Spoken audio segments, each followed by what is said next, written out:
to give away the matrimonial house or home when you know your spouse is still alive. I think this is what I'm saying. It is good practice to leave the matrimonial home to your spouse and children, especially when they are below 21. Some people, if you don't want to do that, they say that my wife shall remain in our matrimonial home in Entebbe until her death or when she remarries. We copied that from the English. Because, of course, there is good reason. You may leave your house with your children, and the wife, especially when she's still young, she gets married, and then the husband throws away the children. Or that house goes away. The men have got that tendency, especially men who marry widows, they have got that tendency to come and grab property. So that's why people protect themselves. I say, no, when you remarry, please leave that house. When you are still alive, stay in that house until you rest. That is a good provision for me. It is good practice to leave your personal effects in the house where you have been staying. Leave them there for the enjoyment of the people who are going to use the house. I remember those old days where the people would give, I give out cups, I have given John 3 cups. Spoons, my bed, my blanket, my table, chairs. Now you leave the widow with nothing. So leave the personal effects in the house so that they may be enjoyed by the people who stay around. In order to ensure intergenerational wealth, as I said, leave some assets to be managed and invested, and then direct the beneficiaries to only share profits out of the investment. So don't just give out everything. Because children at times don't think the way we think. You can say, okay, this land, leave it, or put something, or invest it, or this block of apartments, whatever, invest instead of giving them away and so forth. Or you can say, I have got money, this and that, invest it, and so on. So leave certain things without distributing them. You can create a trust to manage some of the assets, some of your businesses. The problem, though, we have is that in Uganda, we don't know how trusts function.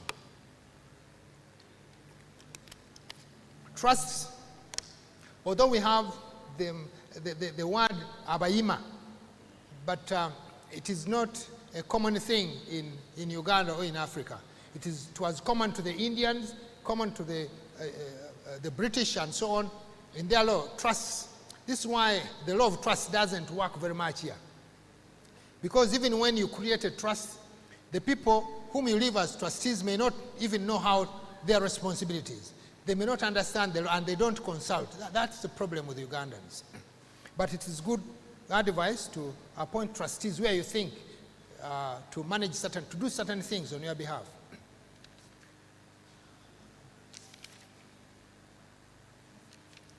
That takes us nearly to the end. Now, my last advice, I'm going to end this session. I want to say that anybody can write a will. But a will is like designing or building a house. And as you know, although we can build our own houses, but if you want to have a strong and well-designed house which will not collapse tomorrow, you normally engage an engineer or architects and so on to help you. So similarly, writing a will is a legal function. You can do it if you know what you are doing. Or if you seek advice, if you seek counsel and say, I'm doing this, guide me, then that is okay. But if you don't know, or if you want a well-designed will, then seek counsel. You can ask a lawyer to write it for you. But again, I need to warn that not all lawyers are specialized in this field. The legal profession is just like any other profession. Any doctor cannot do surgery. So I have got a problem in the heart, so I'm going to go to Dr. So-and-so. If you are clever, you know what you want to do, you go to somebody specialized, a physician who is specialized in cardiac issues. If it is a brain, you go to somebody who is specialized in that area. If you don't, then you'll get somebody who is a general doctor to cut your brain and you'll not leave the surgery room. So it is the same with us lawyers. If somebody comes to me and say, I have got this issue, I will definitely tell you this is the best person to go to. If it is a criminal, we know criminal lawyers who are good. If it is about land, we know somebody who is good at land. If it is this and that, so like that. So much as lawyers can do it, every lawyer can say, will say, I'll do it. I'll do it. But if you want the best thing, go to somebody whom you know is experienced in that area. Now, as I end, Mugabe told you, this is work I do. Abaganda bagamba nti agita tagiwomya. What I'm saying, if you need help, this is part of the work I do.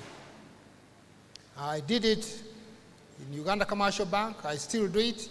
So if you need expert help in writing your will, you come. If you belong to this church, an Adventist, definitely the rates will be reasonable. Mr. Mugabe Salongo has got my cards. If you need a card, if you want to contact me, you can even seek advice.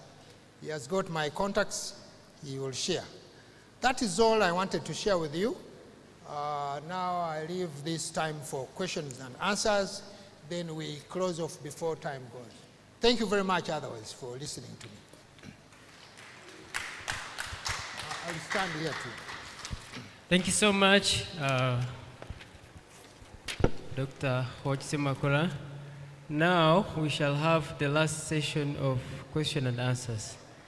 And from what he has presented so far, I believe you have the last part of your questions.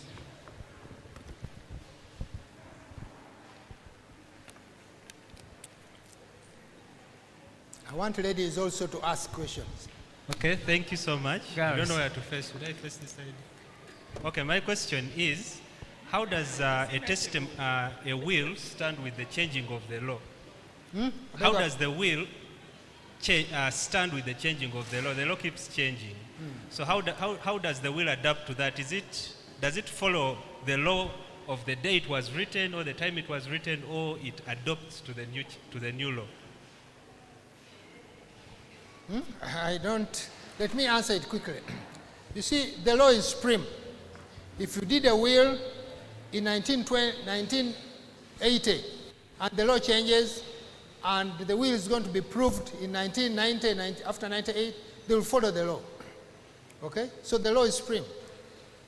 If you did anything which is not contrary to the law, it will stand.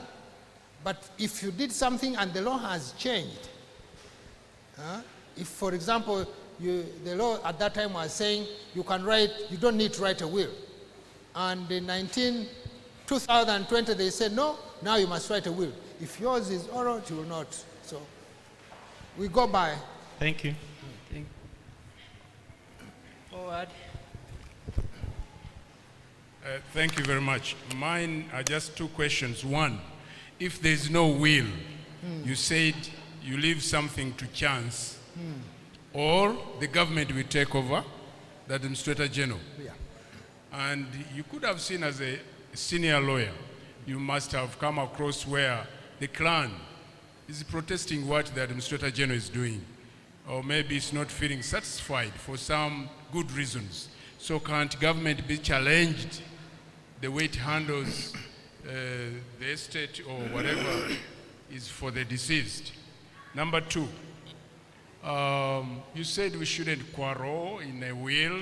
Wait, hold on. We should create peace. But then I could have genuine reasons that I must leave these people. That's my will. That's my will. That I tell people that be careful with the Semakula. Be careful with John. And if I'm doing that, is that wrong? That's the will. You said it is a will. That's my will. Thank you so much. Let me answer that the- one right away because I may forget. You see, it is okay. There are certain things which you can say which don't necessarily will cause trouble. Because I was talking about, but if you just want that, that neighbor or this and that, please take care. That's okay. But if, for example, your son has grown with the rest of your family, and then you start picking, by the way, that son is not mine, ask the mother. Or that son was produced by my neighbor. You are living in trouble. Just what you do, you can maybe silently tell other people that this one, there's a problem here. And you can write it a way you can leave him out of the will without saying, there is what happened. Or you can, there's a certain way of doing things nicely so that you leave peace. This is what I'm saying. Without putting it the right truth there.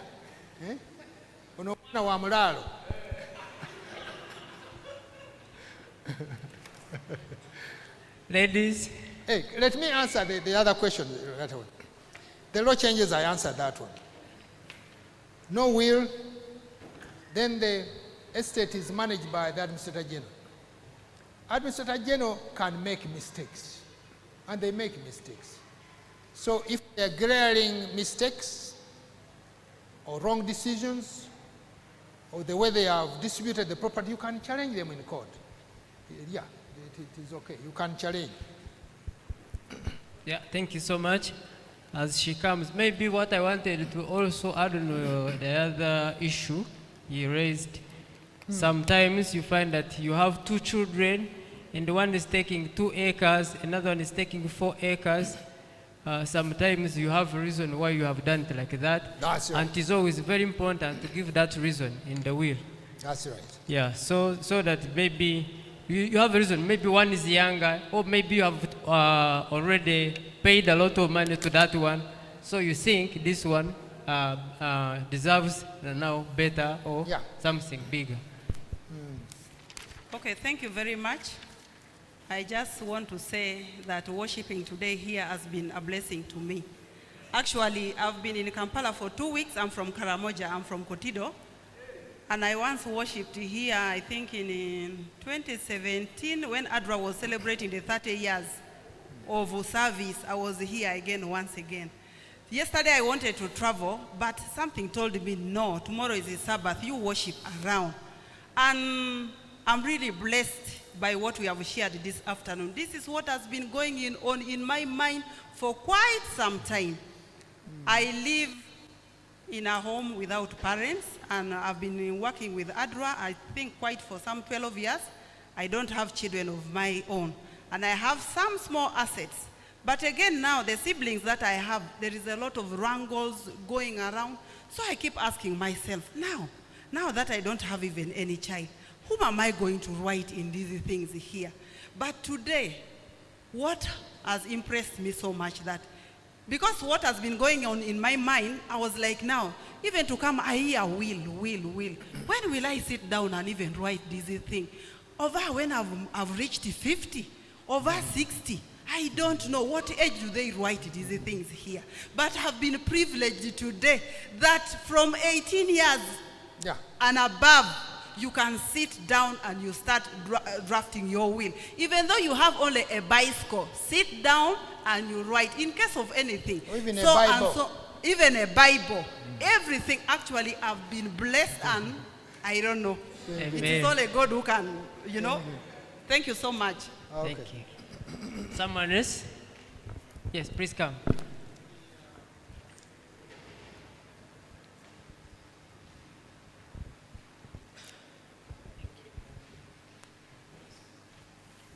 Happy Sabbath, church. Happy day. Happy day. Happy Sabbath. We are blessed to hear such message. My friend over there is asking if he writes a will with his 2, let's say, witnesses. Then the first witness dies. The second witness also dies, and then eventually in the process, he also passes on. What happens to his will? Okay, thank you so much. Someone else? Yep.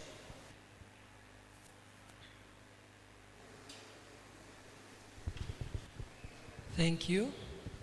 Okay, they talked about leaving the house with the wife.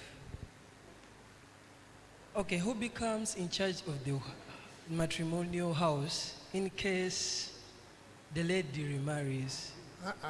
Is it a relative or the children of the husband? I didn't get the question. The question is, who becomes in charge of the matrimonial house? Who does what? Become in charge or takes the inheritance? Oh, I see. Yes. Okay. In case a wife remarries, Okay. is it the relatives or the siblings? Okay, thank you.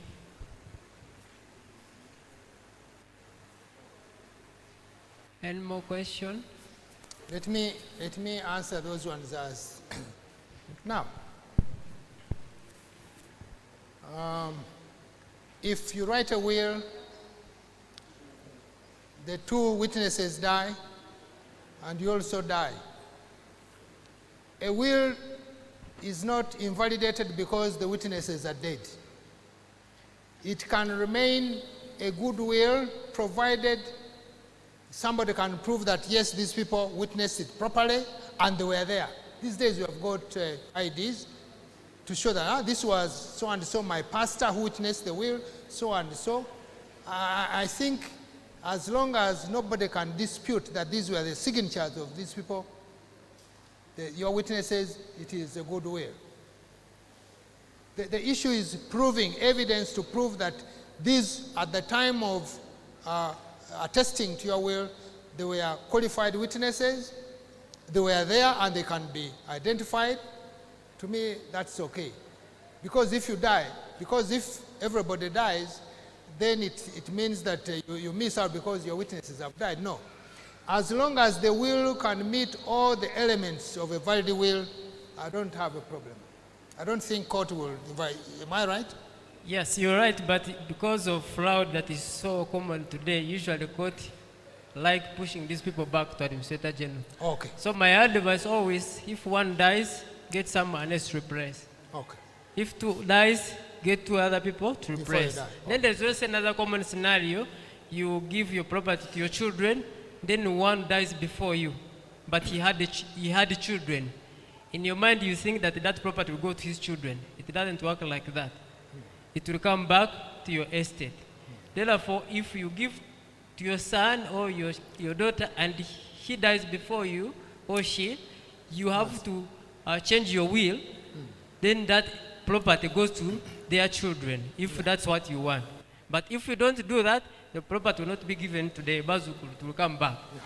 Now, there was a question about Someone else? if you provided in your will that my wife should stay in the matrimonial home, she passes on or she remarries, what happens? You see, when you make that provision, you must finish it, that once my wife remarries or dies, this property will go to or will revert to either the children or whatever. So you make, if this happens, this happens. So don't just leave it hanging. I think Most wills are always challenged because of leaving those gaps is trying to elaborate. You may have tried to give out what, but in some scenarios, if maybe your wife intends to get married to another man, what happens to the matrimonial home? That one you should think, if your wife is still young, you should know that it is possible. So if it is possible, then you should put Make it provision clear that for if it. she wants to get married, she's free, but the home will remain for remain to the children. children. Yeah. So that is clear now. Other than now, her bring the husband, the children are chased away. Yeah, usually those are scenarios that come around and you find there are issues really which are not good. Another last thing, before we forget it, is about the joint ownership. Yeah. You are a friend to Eda Bazar. you own that hospital together, but it is not a company. You just own it as joint owners. Yeah. And you have been friends, you have worked together for 40 years, you've been together. If one of you dies, it goes to the remaining, the survivor. That's the law of survivorship. The law does not come to say, documents show you sign together. Usually signing together means it's joint ownership. And the law governing that is the surviving owner will take it all. Yeah. Therefore, usually it is very important, especially those who are in business, always have those wills very clear. I have a business with John. In the case I die, my share goes to my family or to my children. If you don't do that, John will take everything. And usually these are issues that are coming up. When people die, then you find that the friends of the deceased are taking the properties of the family. Yes.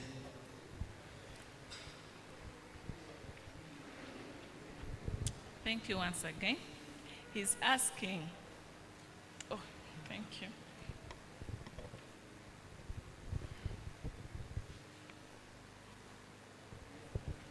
Here. He's asking, what if you die and the person you left your will with decides to keep quiet and not to bring it out? What happens? Let me answer that one right away, since there are a few questions. This is why I said that when you have finished writing your will, give it to somebody whom you trust, that you'll perform his duty when you are away. Many times people die and they announce, does anyone have somebody's will, and people keep quiet for selfish reasons. Some may want to steal property. Some may connive with some members. So there are many things. The human beings are difficult. So it is advisable still to do at least copies. Give one copy to somebody, give one copy to a pastor, or whatever, so that you don't entrust one person. One person. Make sure that you can give one or two people to keep, and the people you trust. And if you make two copies, don't tell them that one I've given it to you, another one I've given it to him. Yeah. Everyone will know that it's the one with your will, but they don't know that they have two copies. So as this one produces a copy, on the Bible this one will also come. So they verify. Is it the same copy or it is edited copy? We are coming to close. I think we are going to have last set of questions. Thank you. My question is that if I wrote my will and I wanted this will to be read maybe after 2 years, 2 years after I died, maybe because of certain reasons, maybe my hair could have been maybe around 1 year old, and maybe by the time I died, maybe I wanted this will to be read after this person has maybe made at least a reasonable age. Is it inappropriate or appropriate? Well, it is not a very safe thing to do. As I said, a will is not only about appointing a heir. A will talks about many things. For example, if you passed on, people may want to know, where does Blasio want to be buried? How does he want to be buried? Many things. So, except if your will has got only my hair is so and so, then don't open until my son. It is possible, but it's dangerous. By the way, it is good practice, and we normally put it in a will, that when somebody passes on, you must bring the will and read in a few sections, relevant sections to the close family. Now to bring to their attention some of the wishes which are relevant at that time. This guy said in his will he wants to be buried immediately or after a week, or like this. He wants to be buried here. The hair is so and so. He wants a service done by so and so. So you read the will immediately to understand the wishes of the deceased person. And after that, you can now read the rest to the family. There you can say maybe 2 years, no problem. But there are certain important things which the family needs to know for guidance instead of waiting for 2. What if they don't open the will and you said, bury me immediately? So you can see the contradictions. My question is about, there's a scenario which happened to me some time back. When someone tells you, like, is your brother, and tells you, I may die very soon, I'm about to die, he's seeing he's very sickly, and you are only 2 people. And then he says, I'm going to die, but take care of my son. Teach him to be a God-fearing person, or ABCD, take care of him. And you are only 2 people. So in such a case, which advice can you give? How accountable is that person being entrusted?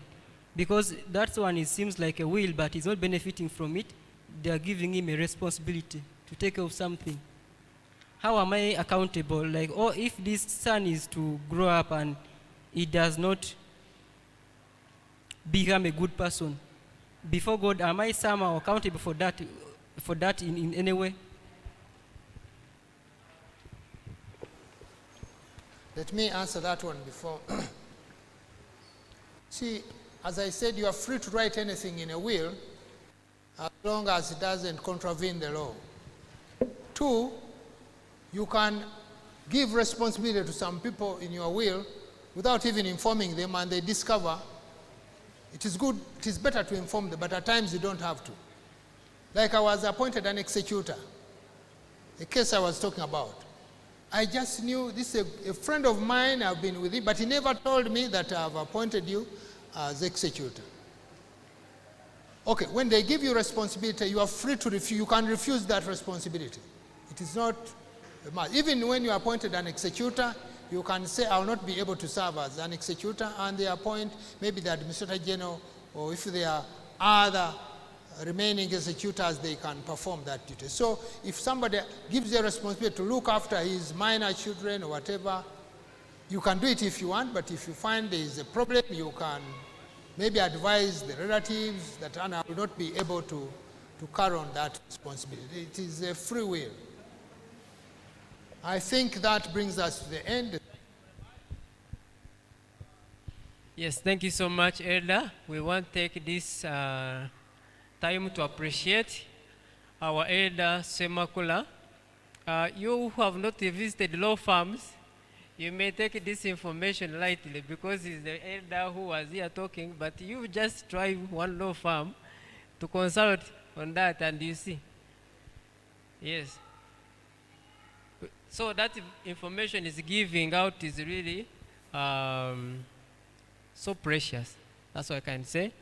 And the issue of the will, I implore you, at least you Seventh-day Adventist members, for us we know that we live, and at a certain time we shall die. And therefore, in your heart of hearts, you have the wishes you wish to leave behind. And that can only be done by living out a will. One pastor actually called me last week and asked me, I want you to do for me an agreement that when I die, my school, these children of mine will not say it, because the way I see them, it will not take a month if I die. They'll have mortgaged this school and it will go. So I want you to do for me an agreement. I said, it is not an agreement. You need just to do a will. So a will can also be a will with conditions. That this school is not to be sold. You have to take care of this school. If you cannot take care of it, to put those conditions, because they will want to come with we have failed to take care of the school. If you fail, then let John, either John, take care of it. But there is no selling. Or give it an institution. Let SDA Church take care of it. But no selling. So you can have that will that leaves behind your legacy moving. But you can only be guaranteed of that if you have it in writing. Other than that, even the people you trust, you know, you don't know how people react to different circumstances. That's what he said, that the characters may change. someone who was so loving, tomorrow you find him or her chasing your children, and you wonder what happened. Maybe the way they are reacting to your death has changed their character. So make sure that whatever you want done is in writing, and that is better done when you are still in your good, happy mood. Usually, people want to look back and say, what was the condition of his mind when he was drawing this will? Usually, many wills are done on the deathbed, and these are wills which are challenged, because I can't be sure that you are mentally well by the time you did this whatever, or you are not conditioned by those people who are taking care of you at that time. So it's usually better that you do it when you are okay, when you are in your right senses, and when you are not pressured by any circumstance. Don't do a will when you are excited or too angry. Yeah, you may be too angry because your first son had done so, he has disappointed you, and you rush. Now do for me and remove him. Don't give anything. Usually we discourage that. Wait when you are okay, then you do your will very well. Usually, also another issue, leaving out some children. You have 10 children, you mention 9. That becomes a problem when everything else is okay, but one child is not mentioned. We are not talking about now giving, I'm talking about mentioning. When you're mentioning your children, list all of them. Then giving is different. You are free to not to give one of them or two. That one is not by law that you must give each and every one. But you must at least recognize them if they are your children. But if you don't mention and they go for DNA and they confirm they are your child or is your children, then someone will say maybe he was not in his well state of mind, because you see he forgot his own child. Yeah, that's how we shall interpret that. He forgot. We can't say he had the reason not to. We say he forgot, so he had a problem in the mind. He was not mentally well. So it is always encouraged that we do this when we still have enough time. Edda, thank you so much. We can't thank you enough, and we are privileged that we have such invaluable information at your disposal. You are free to visit him. He's from Najanankumbi, and also Edda Paul have the cards. Maybe you can give the last word and can read the contact and pray for us. Thank you so much. Thank you so much. Once again I want to thank our elder, Eda Hodge Semakula, for sparing time to come and talk to us regarding this issue of having an orderly life, a planned life, because this is what God desires of us. Elder, thank you so much for taking time to prepare something for us. I know you were busy. The time we contacted you, very busy, but again you spared the time and prepared something for us. I have his cards with me. You can reach me, and then I'll give you a card, and you can contact him. And he's promised that he's going to give you a fair price or a fair deal for this kind of service. I want to take this privilege to invite Elder Moses Golola to close with a word of prayer as he gives a vote of thanks to our visiting elder. Thank you.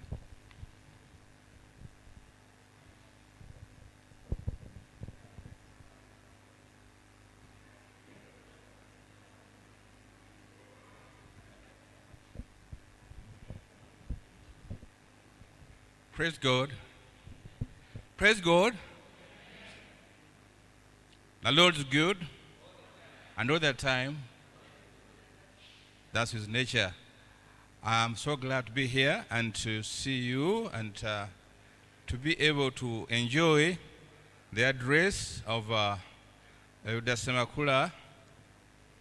You know, lawyers call themselves the learned people, isn't it? So, since they are learned, those of us who are not learned can't say much after that. I therefore can't add much.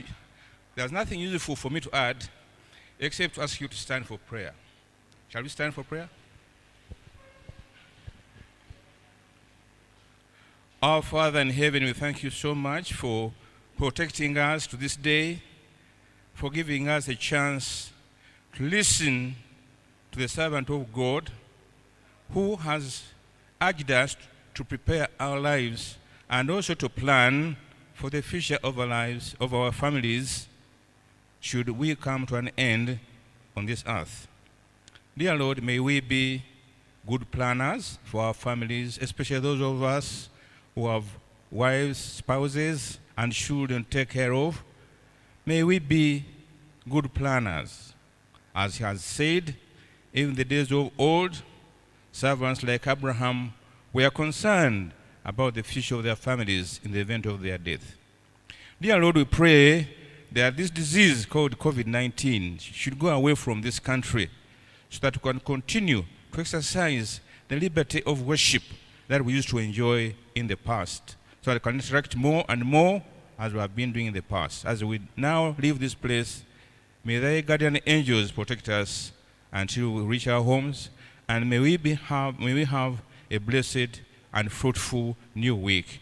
This is our prayer in Jesus' name.